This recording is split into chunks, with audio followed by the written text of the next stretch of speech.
Class 10th के सभी बच्चों को हमारा नमस्कार। एक चैप्टर है क्लास 10th में जिसका नाम है कार्बन एंड इट्स कंपाउंड। बहुत ही इंपॉर्टेंट चैप्टर है और इस चैप्टर को पढ़ना भी सभी बच्चों के लिए जरूरत है। क्लास 10th का सबसे हिट चैप्टर माना जाता है, यानी कि अगर मैं बात कर रहा हूं यहाँ पर तो आपको बताने की कोशिश करूंगा कि क्लास 10th में सबसे ज्यादा स्कोरिंग करने वाला चैप्टर माना जाता है। क्लास 10th का बेस्ट स्कोरिंग चैप्टर यहाँ पर मैं लिख देता हूँ, क्लास 10th का बेस्ट स्कोरिंग चैप्टर माना जाता है केमिस्ट्री में। तो बेस्ट स्कोरिंग चैप्टर जो है वो आपका कौन सा है वो मैं आपको यहाँ बताने की कोशिश करूंगा। तो बेस्ट स्कोरिंग चैप्टर्स में अगर हम लोग बात कर लेते तो सबसे इंपॉर्टेंट चैप्टर आपका है कार्बन एंड इट्स कंपाउंड, यानी कि कार्बन और इसके कंपाउंड के बारे में हम लोग लाइन से इस चैप्टर को कंप्लीट करेंगे पूरी वीडियो के साथ में। तो बिल्कुल हमारे साथ बने रहिए, हम आपको बताएंगे आखिरकार कार्बन एंड इट्स कंपाउंड क्या चीज होती है। तो अब आप जानते हैं कि जनरली हमारी बॉडी में सबसे ज्यादा इंपॉर्टेंट और सबसे ज्यादा अमाउंट में जो कंपाउंड जो एलिमेंट होता है उसका नाम है, क्या नाम है इसका, नाम है कार्बन। तो सबसे अधिक अमाउंट में होने वाला एलिमेंट कौन है हमारी बॉडी में, वो है कार्बन। तो इसका मतलब हम लोग यहाँ पर कार्बन से बनी हुई बहुत सारी चीजों के बारे में बात करेंगे और कार्बन से जुड़ा हुआ यहाँ पर एक एक्टिविटी पहले दी है, make a list of 10 things you have used और कंज्यूम्ड सिंस द मॉर्निंग, यानी कि सुबह से लेकर के जब शाम, यानी कि जब सुबह होती है तो उसके बाद से आप कौन कौन सी चीजें कंज्यूम करते हैं, खाते क्या क्या चीजें हैं, इस पर भी हमारी बात करेगी। और उसके बाद है compile this list with the list made by your classmate, और अपने क्लासमेट ने, जो आपके दोस्त ने लिस्ट बनाई हो, उससे अपनी लिस्ट को कंपाइल करिएगा। ठीक है ना। तो अब हम लोग बात कर लेते हैं यहाँ पर कि कौन कौन सी चीजें हम लोग यूज करते हैं। If there are items which are made up of more than one material put them into the both relevant columns of the table. इसमें आपको रखना है थिंग्स मेड ऑफ मेटल, किसी कौन सी चीज है जिसमें मेटल है, थिंग्स मेड ऑफ ग्लास और क्ले से कौन सी चीजें बनी, इसके अलावा भी आपने कौन कौन सी चीजें यूज की हैं, कंज्यूम की हैं। तो इन पढ़ते हैं। In the last chapter we came to know many compounds of the importance to us. In this chapter we will study about some more interesting compound and their properties. Also we shall learning about the carbon and element. बहुत सारे carbon और उसके element से बनी हुई चीजें हैं, तो हमें यहाँ पर लिस्ट बनानी है। इस लिस्ट के बारे में हम लोग बात करेंगे। इस लिस्ट में हम लोग लास्ट में बात करेंगे, लेकिन सबसे पहले हम अपने चैप्टर की शुरुआत कर लेते हैं, क्योंकि चैप्टर जब समझ में आएगा तब हम लोग बात करेंगे आगे की। तो देखिए, अब सब आपने देखा होगा सुबह से जब उठते हैं तो सबसे पहले हमने टूथपेस्ट यूज किया। टूथपेस्ट यूज करने के बाद हम लोग जो है वो ब्रश को भी, ब्रश में क्या है, प्लास्टिक्स होती हैं। तो प्लास्टिक्स हमारे जीवन में, हमारी लाइफ में वेरी इंपॉर्टेंट बन जाती है। तो इस तरीके से हर चीज कहीं ना कहीं यूज होती है। उसके बाद कार्बन की जुड़ी हुई अगर हम बात करें तो कार्बन, ये मान के चलो कि लगभग 0.02% होता है मिनरल्स का, जैसे कार्बोनेट के फॉर्म में होता है। अब कार्बोनेट के फॉर्म में जैसे देखो यहाँ पर दिया हुआ है, the earth crust has only 0.02% carbon in the form of minerals. Minerals के फॉर्म में रहता है कार्बन। और कौन कौन से मिनरल्स होते हैं, कार्बोनेट के मिनरल्स हो सकते हैं, यानी कि कैल्शियम कार्बोनेट। अब देखिए, कैल्शियम कार्बोनेट में भी आपको कार्बन दिखाई दे रहा है। इसी तरीके से हाइड्रोजन, कैल्शियम बाई कार्बोनेट ले लो तो कैल्शियम बाई कार्बोनेट का फार्मूला CaHCO3, यानी कि यहाँ पर भी हाइड्रोजन है और साथ में इसके कार्बन भी आपको दिखाई दे रहा है। तो कैल्शियम कार्बोनेट हो चाहे कैल्शियम बाई कार्बोनेट हो, तो जब CaHCO3 लेंगे तो इसका होल ट्वाइस हमें लेना पड़ता है। इसी तरीके से केवल कार्बन भी, कोक भी ले सकते हैं, कोक और कोल में भी कार्बन रहता है। और इसी तरीके से पेट्रोलियम में भी कार्बन रहता है। तो ये सभी कार्बन के कंस्टिट्यूएंट रखने वाले एलिमेंट्स होते हैं जो मैंने अभी आपके लिखे। और आपने जानना है सबसे इंपॉर्टेंट कंपाउंड जो कार्बन का होता है वो आपने पता होना चाहिए कि कार्बन डाइऑक्साइड। ये वेरी वेरी इंपॉर्टेंट, सबसे ज्यादा कार्बन आपको यहीं पर दिखाई देता है। और आप ये भी जानना है हमारे एटमॉस्फेयर में 0.03% कार्बन डाइऑक्साइड, यानी कि इसके परसेंटेज की बात करें तो परसेंटेज 0.03% होता है कार्बन डाइऑक्साइड। ठीक है, कितना कम अमाउंट में फिर भी कितना हार्मफुल है हमारे लिए, ये बात हम देख सकते हैं। अब जैसे सिंपल सी बात करें कि हम बॉन्डिंग कार्बन के अंदर यानी कि कार्बन के अंदर कौन सा बॉन्ड होता है? तो सबसे पहले मैं आपको बताऊं कि कार्बन जो होता है, कार्बन से C भी है, C से कार्बन होता है और C से कोवेलेंट भी होता है। तो आपको याद रहेगा कि कार्बन के अंदर कौन सी बॉन्डिंग की कंडीशन ज्यादा होती है? कोवेलेंट बॉन्ड बनने की टेंडेंसी बहुत ज्यादा होती है। अब बात आती है कि आखिरकार ये कोवेलेंट बॉन्ड होता क्या है। तो यहाँ पर मैं आपको समझाने की कोशिश कर रहा हूँ कि कोवेलेंट, को का मतलब होता है शेयरिंग। इस चैप्टर को हम बिल्कुल 100% कंप्लीट करेंगे तो को का मतलब यहाँ पर हो जाता है शेयरिंग, यानी कि इलेक्ट्रॉन की शेयरिंग जहाँ पर हो जाती है, यानी कि शेयर करना, शेयरिंग ऑफ इलेक्ट्रॉन, शेयरिंग हो जाती है इलेक्ट्रॉन। तो शेयरिंग ऑफ इलेक्ट्रॉन जहाँ पर होगी वहां पर बॉन्ड बनेगा, कोवेलेंट बॉन्ड बन जाता है। अब ये कोवेलेंट बॉन्ड का अगर एग्जाम्पल की मैं बात करता हूं तो कोवेलेंट बॉन्ड बनता कैसे, इस पर भी हमारी चर्चा हो जाए तो ज्यादा बेटर। आप जानते हैं किसी भी एलिमेंट का इलेक्ट्रॉनिक कन्फिग्रेशन अगर हम लोग ले लेते हैं तो इलेक्ट्रॉनिक कन्फिग्रेशन, जैसे मान लीजिए हाइड्रोजन लिया, अब हाइड्रोजन में इलेक्ट्रॉन एक होता है, ठीक है, और इसका मतलब अगर इलेक्ट्रॉनिक कन्फिग्रेशन लिखे तो 1 हो गया, दूसरे हाइड्रोजन का भी 1 हो गया। तो ये हाइड्रोजन अपने पास एक इलेक्ट्रॉन रखता है, ये इलेक्ट्रॉन रखा है इसने। दूसरा हाइड्रोजन ये सामने बैठा है, इसके पास भी एक इलेक्ट्रॉन है, इसके पास भी एक इलेक्ट्रॉन है। तो इसने कहा कि भैया हमारे पास भी एक इलेक्ट्रॉन, तो ठीक है, इन्होंने कहा हमें एक इलेक्ट्रॉन दे दो, तो ये स्टेबल हो गए, और इन्होंने भी इनसे एक इलेक्ट्रॉन ले लिया तो ये भी स्टेबल हो गए। तो दोनों के बीच में जो बॉन्डिंग आई बन करके वो सिंगल बॉन्ड बन करके आता है, सिंगल कोवेलेंट बॉन्ड कहलाता है। तो सबसे पहले बात आती है कि कोवेलेंट बॉन्ड होता कितने टाइप का है।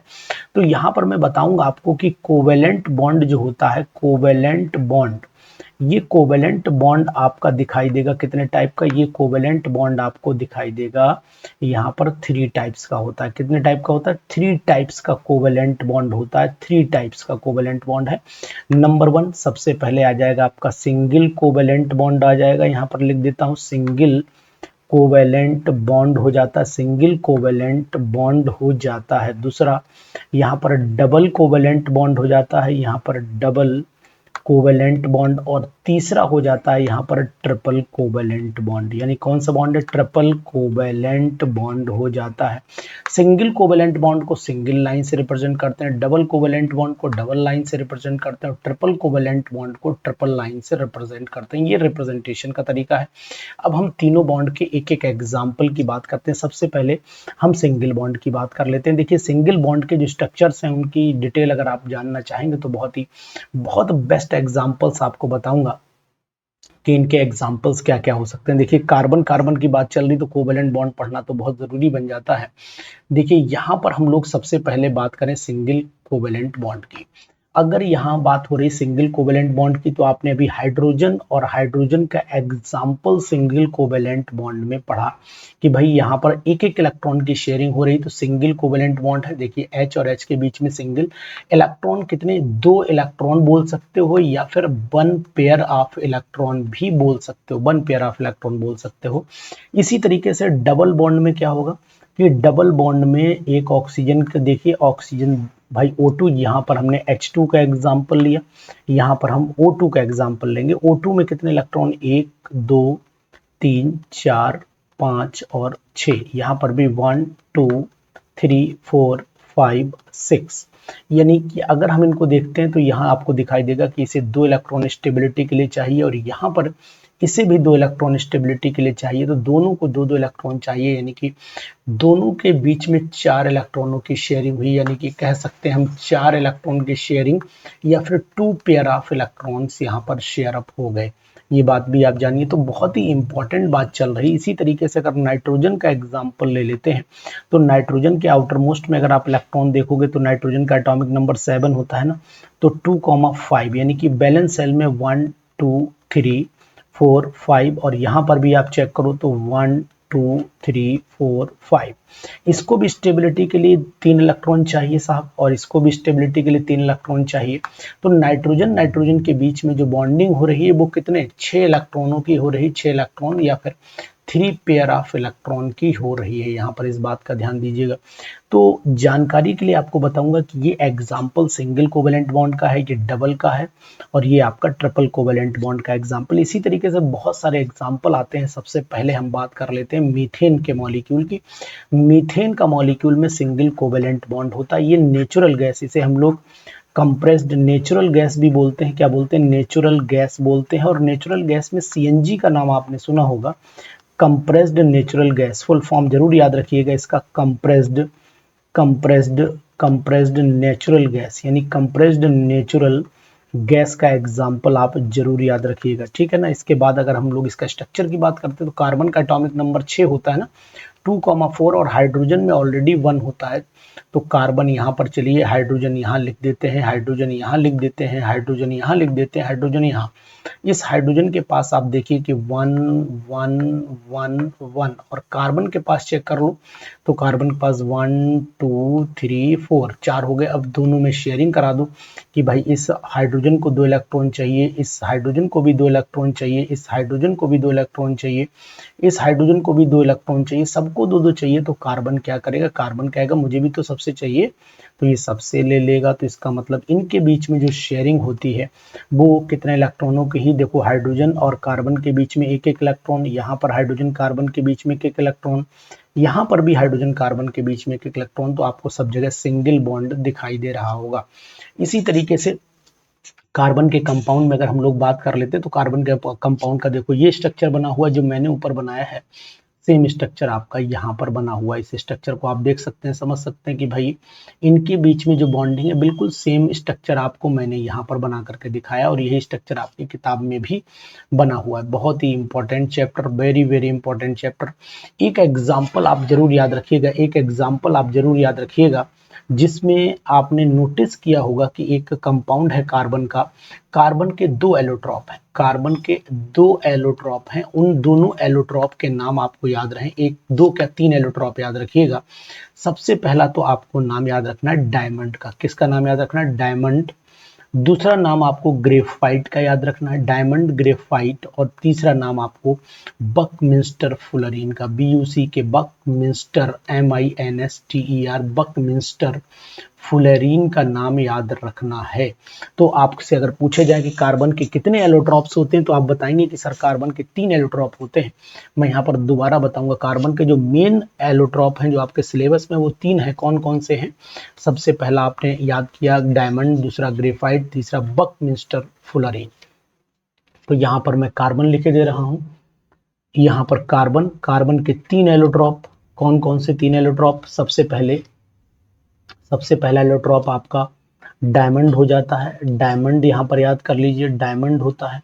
दूसरा एलोट्रॉप आपको बताने की कोशिश करेंगे, यहाँ पर दूसरा एलोट्रॉप है हमारा ग्रेफाइट, याद रखिएगा, ग्रेफाइट ग्रेफाइट ग्रेफाइट याद रखिएगा। और तीसरा बकमिंस्टर फुलरीन, यहाँ पर बकमिंस्टर फुलरीन होता है, फुलरीन, इसको याद करिएगा। तो ये 3 एलोट्रॉप आपको याद करने हैं, और ये तीनों एलोट्रॉप आपको किसके पता है, ये तीनों एलोट्रॉप आपको कार्बन के याद रखना। अब एक एक की जानकारी छोटी छोटी ले लेते हैं, ये जानकारी आपको एग्जाम में बहुत बेनिफिशियल बनेगी। सबसे पहली बात आपको बताएं, डायमंड, डायमंड एक तो हार्डेस्ट सब्सटेंस होता है, यह बात आपको याद रखनी है।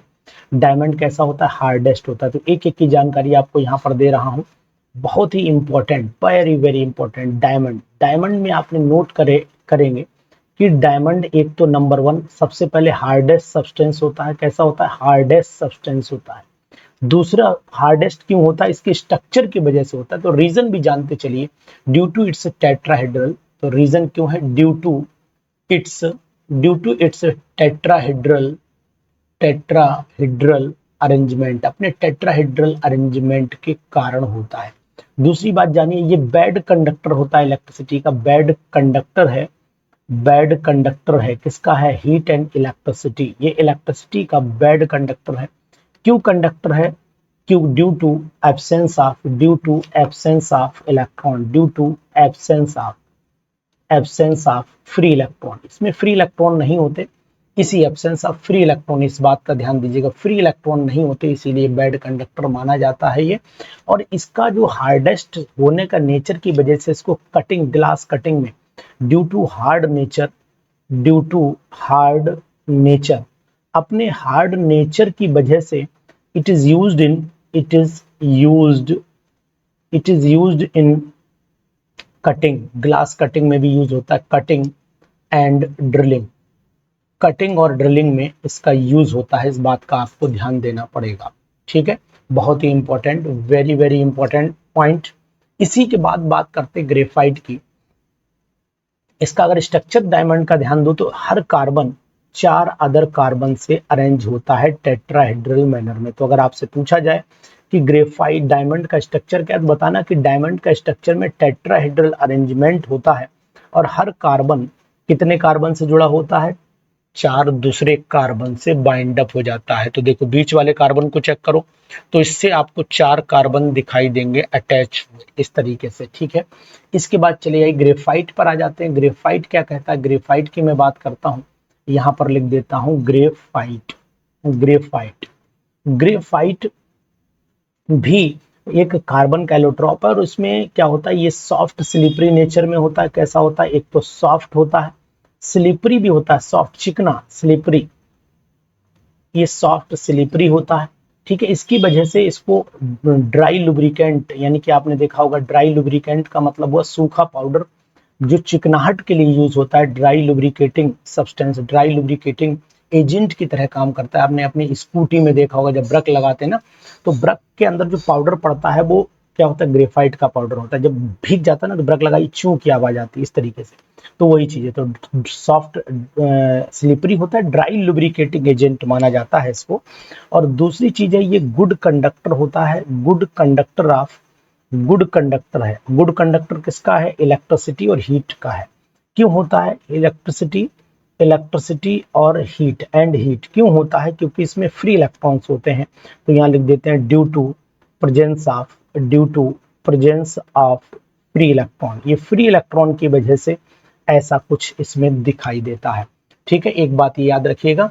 तो ये इसका नेचर है ग्रेफाइट का। और दूसरी चीज है इसी को इलेक्ट्रोड बनाने में भी, जहां करंट पास करना होता है तो इलेक्ट्रोड बनाने में हम लोग इसका यूज करते हैं। Used in formation of, used in the preparation making formation, जो भी आप बोलना चाहो, in the formation of electrode, जहां से करंट पास किया जाता है उन्हीं इलेक्ट्रोड को बनाने में इसका यूज किया जाता है। इस बात का ध्यान दीजिए, वेरी वेरी इंपॉर्टेंट। इसी तरीके से हम लोग चल लेते हैं बकमिंस्टर फुलरीन में। तो यहाँ पर नेक्स्ट है बकमिंस्टर फुलरीन, बकमिंस्टर फुलरीन। अब ये बकमिंस्टर फुलरीन क्या है, एक्चुअली में ये सॉकर लाइक, यानी कि जो आपकी प्लेट होती है सॉकर लाइक स्ट्रक्चर होता है, जिसमें कार्बन नियरली 60 कार्बन एटम्स आपस में जुड़े रहते हैं, नियरली 60 कार्बन एटम्स। अभी मैं आपको दिखाई भी दे रहा हूं यहाँ पर,